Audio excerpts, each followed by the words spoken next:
jërë ngeen jëf mbokk yi ñuy rafetlu seen ànd ak seen site dakarmatin.com fas yéene ñëw tey jii waxtaan ak yéen tuuti ci wàllu justice naam muy magistrat de justice de juge ñoom ñëpp dañoo warloog ñoom di leen ormal di leen jox seen gëdd di leen jox seen wàccuwaay ndaxte réew ci boppam bu fa justice nërmeloo mën nañoo wax ne réew moomu ma nga ca guuta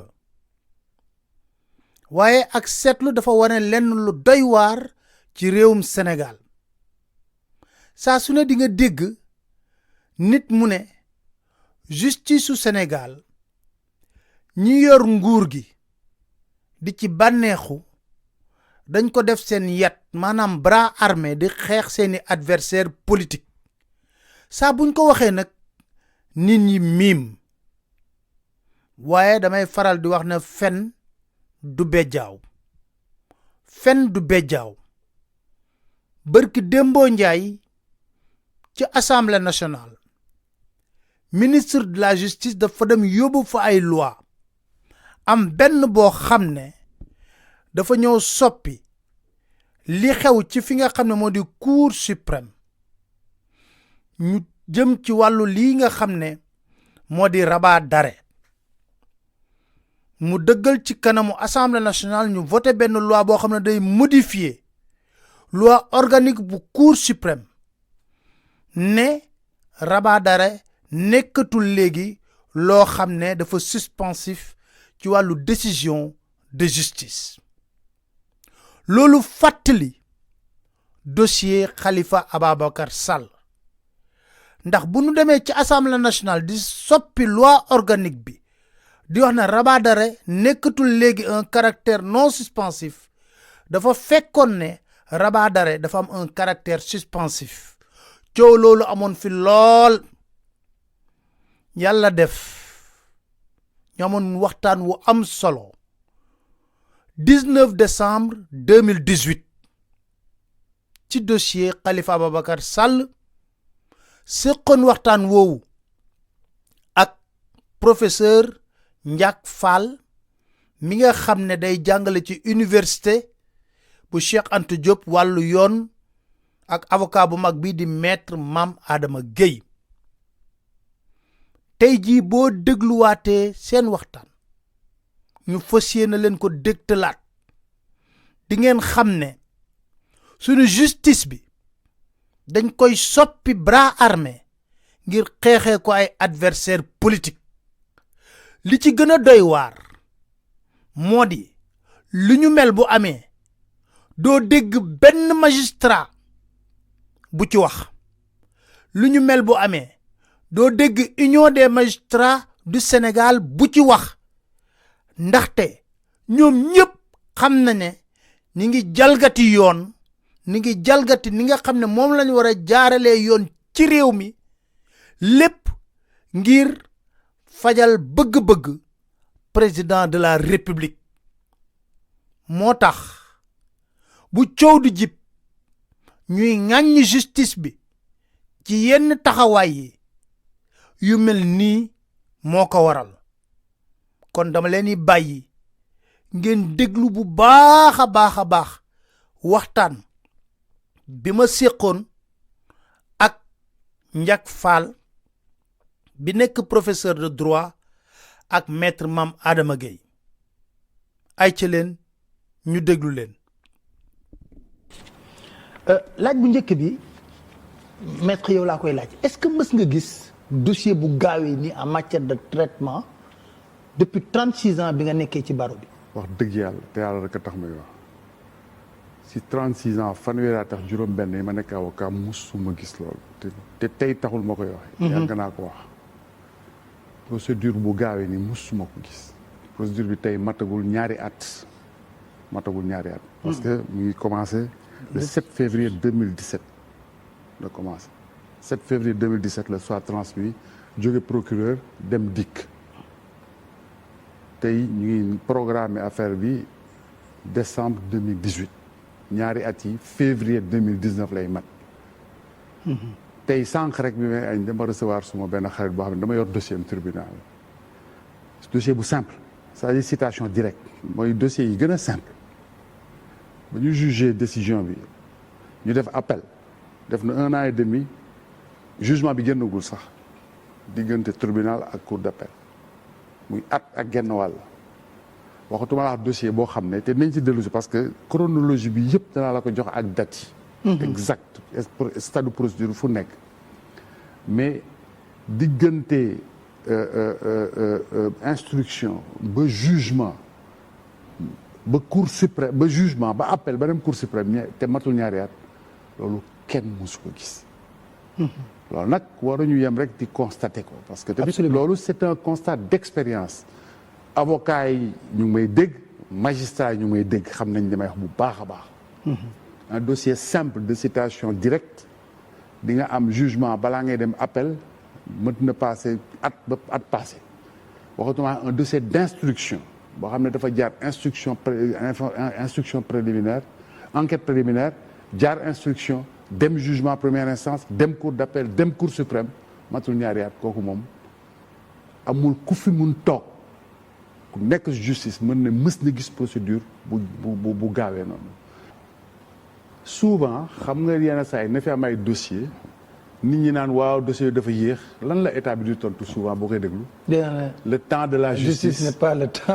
temps des politiques. souvent loolu la ñu non dañ naan le temps dañ naan la justice à son temps sur le principe mooy tontu li question bi nga posé justice waru ñu ko yàkkamti ñoom tout le temps état ba koy joxe de réponse boobu bu nit ñi ne waaw procédure dafa yéex ñu ne non la justice à son rythme et paradoxalement bii ñoom waxuñu loolu. mais léegi ci loolu laa lay wax na ba bëgg naa nga dellu si ma ci date yi. gis nga pas étape par c'est étape très ñu important xool. soit transmis. soit maanaam document bi jóge ci procureur dem ci DIC ñu ngi ko bind ñu ngi ko taarif le 7 février 2017. un mois def nañ information un mois la information bi def alors que affaire bi mu ngi concerner 8 personnes. Khalifa Sall, Mbaye Touré, Amadou Makhtar Diop, Ibrahima Yatma Diop, Ibrahima Touré, Bokoum, Fat Traoré, Yaya Bodia. ñooñu ñëpp la concerné. Mandat de dépôt 7 mars, un mois. 7 février, 7 mars. 7 mars, 7 décembre 2017. Tu avais raison, dafa tombé 7-7-7. mbaa du tegtalu ah sëriñ. xaw ma de en tout cas daal ordonnance su juge d'instruction bi mu leen di renvoyer devant la juridiction de jugement mu ngi ko bind le 7 décembre. C'est-à-dire boo ko calculer 7 mars 7 décembre ça fait 9 mois. Une instruction qui concerne 8 prévenus. C'est très important. 8 prévenus, dossier complexe. Parce que c'est pas un dossier simple. parce que ku nekk dafa am loo ci war a. Bien entendu, bien sûr. parce que juge bi foog mu chaque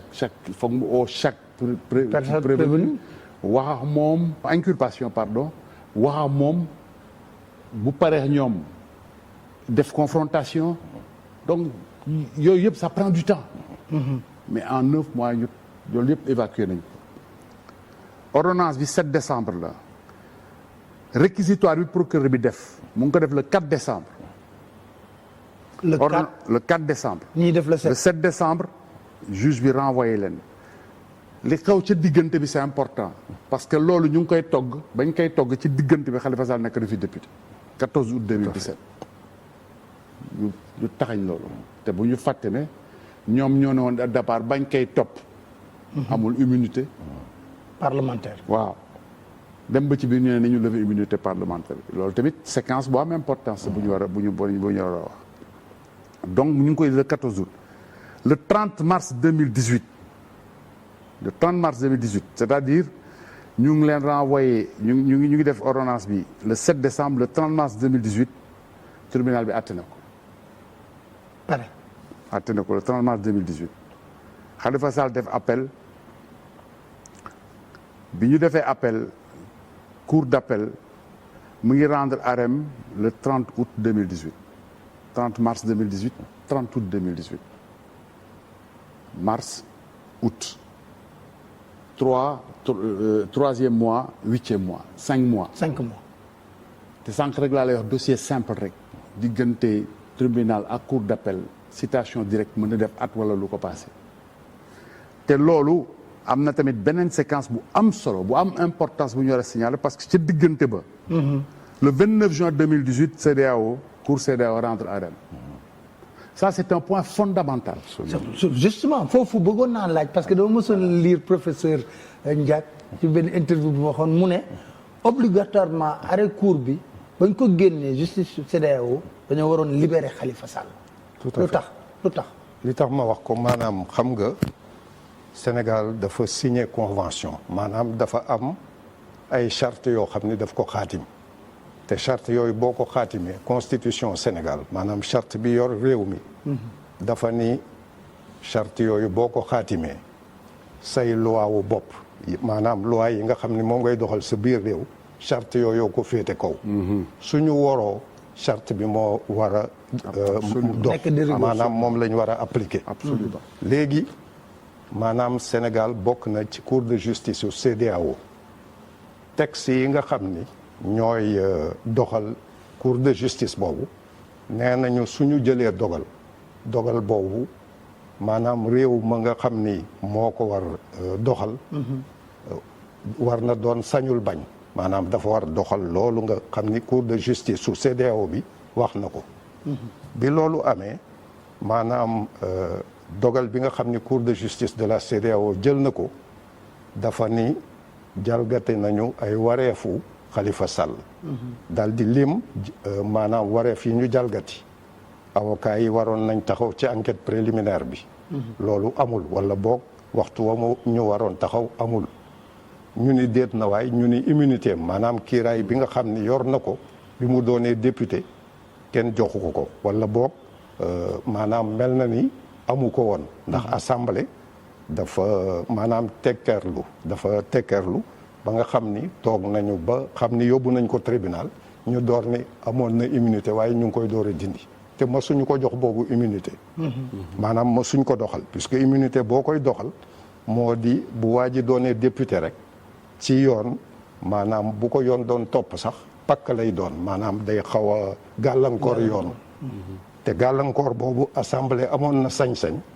dal di ni yéen waa justice maanaam yéen ñiy doxal yoon député bii damay laaj ñu bàyyi ko te laaj boobu nag bu ko assemblée laajee dañu koy génne maanaam juge bi sañul bañ waaye loolu assemblée defu ko assemblée dafa mel ni même bu fekkee ni Khalifa doon na député it seen yoon nekku ci alors loolu yàlla mi dara tawul def na cour de justice sur CEDEAO daal di ni leen bañ ko falee député ba ngeen di muri kiiraayam boobu na ngeen doxale jaadu détention arbitraire waaw détention arbitraire te loolu mas waxoon naa ni bu fekkee ni waa assemblée maanaam santuñu waa justice pour ñu bàyyi Khalifa Sall tekkeer lu mel ni seen yoon nekku ci bés buñ ko yóbboo ci kanamu yoon foog ñu dindi kiiraay boobu loolu moo waxoon jiitu na fuuf li arrêt CEDEAO bi waxoon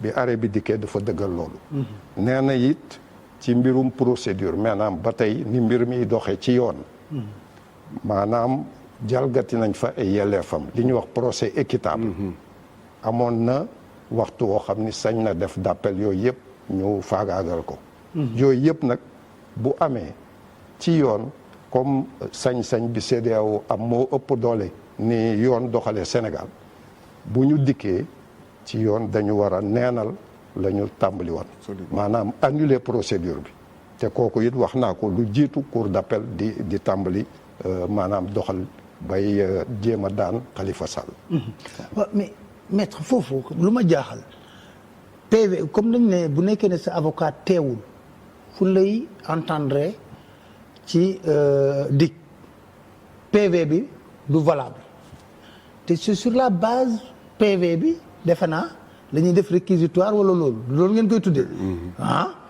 su nekkee ne PV bi baaxul kon normalement logiquement lépp château de cartes la dafa war a daanu ñu reprendra tout à zéro je crois wala. dëgg la expliquez-moi foofu loolu naa ci dellu si léegi ma àggali chronologie bi. parce que cour d'appel professeur wax na ko léegi professeur dafa wax yu am solo gis nga ñetti poñ yi nga xam ne cour CEDEAO wax na ko. buñ ko génne ci procès dara desetu fa. dara desetu fa. droit bi ne droit au procès équitable maanaam procès bu jaar yoon ñu ne dañ la ko xañ. procès bu jaar yoon dañ la ko xañ. dañ la ko xañ loolu mooy droit au procès équitable. absolument ok. ñu ne la respecté wuloo li ko yoon may assistance avocat à la première heure. loolu tamit bu génne ci procès dara desetu fa. parce que procès li ko tënk mooy droit de la défense. c'est fondamental. mais loolu yëpp ni ko professeur waxee te du wér le professeur wax mooy loolu bu amee cour d'appel bu décision bi ñëwee buñ ko saisiré li jiitu yëpp daf ko war neenal sur la base arrêt CEDEAO mu tënk xam lu ko complètement daal di kon koy àtte ci cour d'appel bi mu tënk xam lu ko complètement daal di génn arrêt le 30 août Khalifa Sall def pourvoi devant la cour suprême maanaam yóbbu dossier bi cour suprême def déclaration le 4 septembre foofu la def recours cour suprême bi échange mémoire yi jotee je crois que mois de novembre échange mémoire yi jeex ñu planifié ko le 20 décembre. Ça veut dire que tey ñaari at ñu manqué ñetti weer maanaam 21 mois la ñu bëgg a taxañ lépp loolu musul am la ñu wax lu leer a leer. musul am li nga wax sànq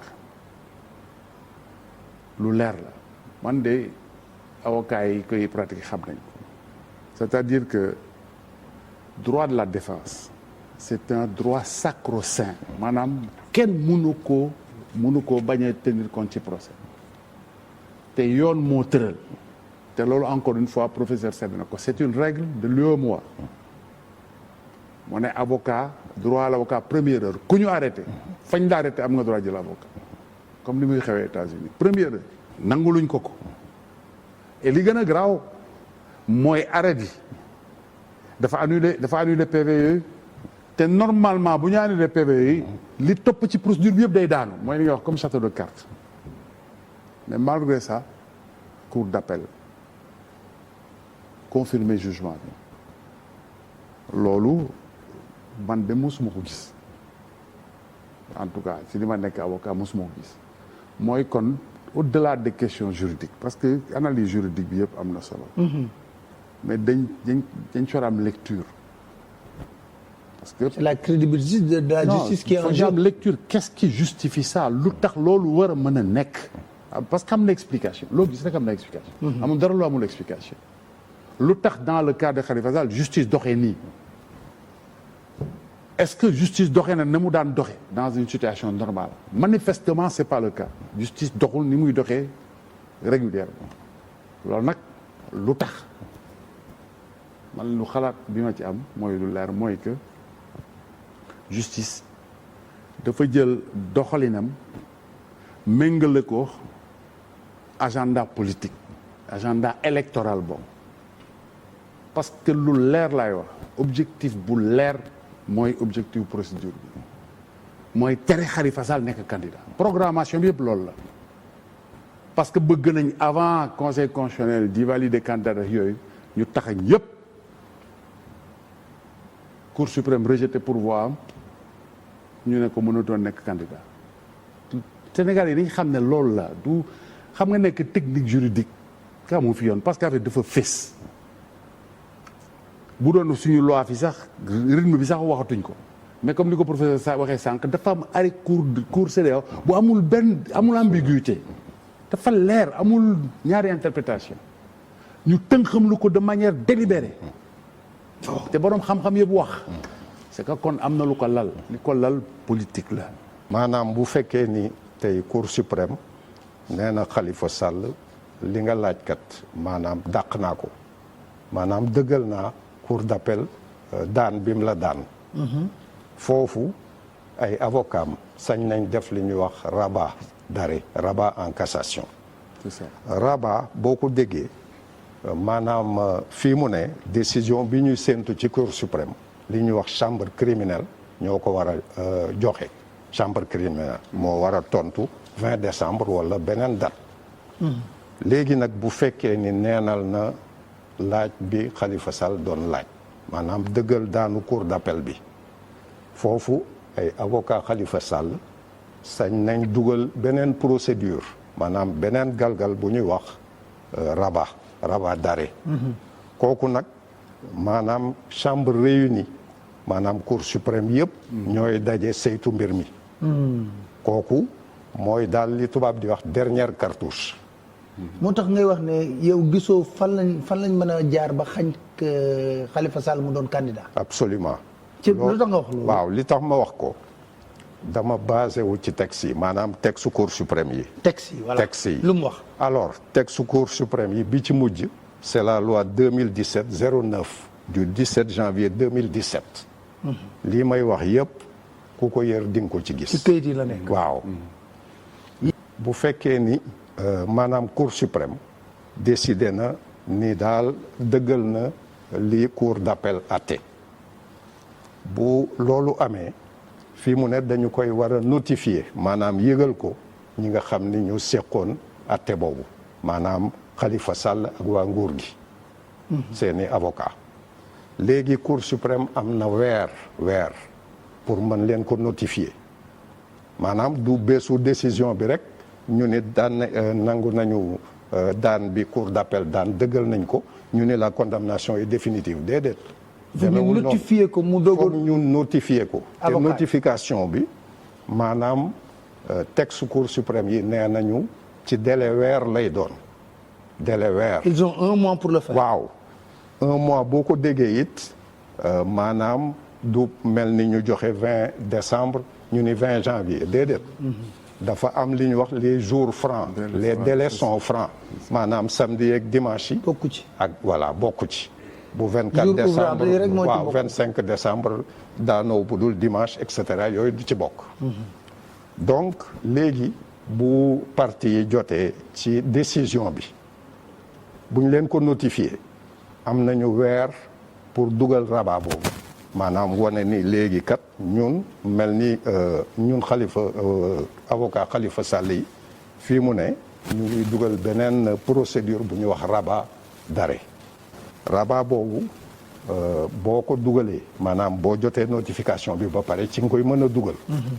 boo ko dugalee léegi dañ koy yëgal ñeneen ñi maanaam ñi nguur gi tànnoon pour ñu saytu mbir mi avocat nguur gi. avocat nguur gi am nañ ñaari weer pour tontu loolu puisque dañu ni maanaam procédure bi ñu war a def ci rabat en cassation. moo bi ñu def pourvoi en cassation ñoo yem ay règles. ok donc mu doon ñaari weer. alors ci sama gis-gis bu gàtt nag fii ak le 20 janvier defar procédure bu mel noonu mu sotti fi ba ñu ni Khalifa mënul doon candidat dana ma jaaxal. mais il garde toujours espoir. mais il parle sur les textes. waaw tout à fait. il est basé sur les textes mais yow foog nga ne gars yi bu ñëwee rek dañ koy taxañ mu jeex. man de awuma ci damay wax dëgg rek parce que. non parce que yow xam lecture lecture yu ma am ci procédure bi ak intention yi ak yéene bi si nekk ak li ko lal ak liñ ci sàkku liñ ci wut. moo tax si suma analyse awma ci yaakaar en tout cas décision bi nar ñëw awma ci yaakaar léegi nag impact du rabat d'arrêt beex est-ce que ñoom nañ considérer que c'est suspensif wax est-ce que débat foofu laay wax ma ne est-ce que par exemple bu ñu defee rabat d'arrêt rek c'est suspensif de la décision de. absolument puisque ça c'est un point très important. voilà foofu laa bëgg a xam ne est-ce que tey jii. bu Cour suprême. waxee Khalifa Ababacar Sall na ko dëggal nañ. atte cour d'appel. léegi est-ce que ay avocat am. bu ñu defee rabat d'arrêt. est-ce que rabat d'arrêt boobu. c'est suspensif de la décision. de la Cour suprême.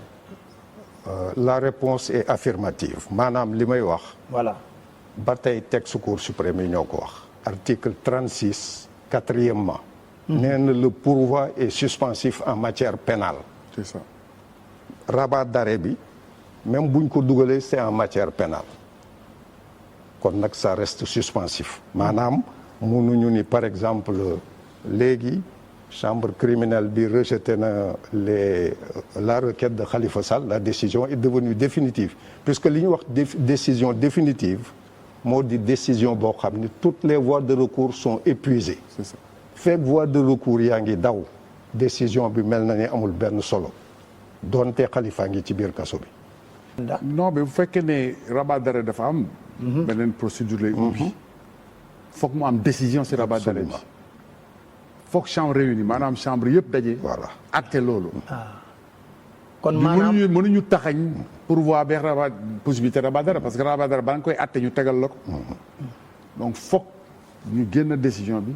cour suprême rendre arrêt notifié ko conditions yi professeur waxee. avocat Khalifa Sall yi bu ñu ko fas yéene def rabat d'arrêt chambre réunie daje actewaat sur le rabat d'arrêt